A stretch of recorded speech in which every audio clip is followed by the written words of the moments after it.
tell you why most people get stuck in their jobs and never leave, and what I was able to do to actually get out of my 6-figure door-to-door sales job. I know it doesn't sound great, but it was a pretty good lifestyle considering the fact that I didn't have a college degree. First, we're gonna talk about the golden handcuffs. They are real.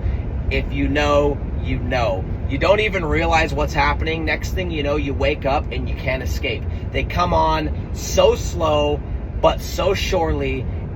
It's unbelievable. And it's always the same story, right? You start trading your time for dollars. Maybe you got in a situation, you need to pay bills, whatever. And as your income increases, as your hourly rate or your commissions in my case, so does your lifestyle, no matter how much you fight it. And then you realize, like, I gotta get out, oh my gosh.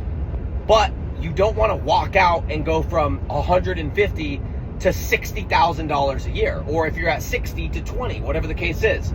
And so the issue is nobody knows, this including me at the time, nobody knows what that transition looks like. How do I get out without completely just going to zero or cutting it in a third, right?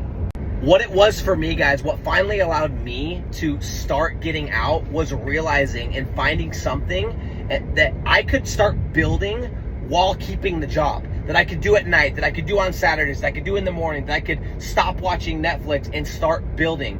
And I remember being so sick of making somebody else rich, so tired of being told when, what to do, what to wear, pricing, this, that, and the rest, only getting paid once, all of those things, that I would have done freaking anything. And I remember when I discovered the thing that I knew was gonna transition me out, I would stay up after knocking doors, learning how to do this thing. And I just remember being on my apartment floor in Huntsville, Alabama, after knocking doors, just showered, laying there on my stomach, on my little MacBook Air, or whatever it was, trying to figure this out, but being so excited at the idea of finally escaping.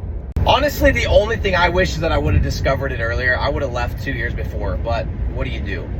I don't think you need to just jump, by the way. I think that a smooth transition is probably smart for 99% of people. I just jumped because I was so sick of my job, but I think you could smoothly transition, and that's probably the play. So, are you a smooth transitioner, or are you somebody who just freaking sends it?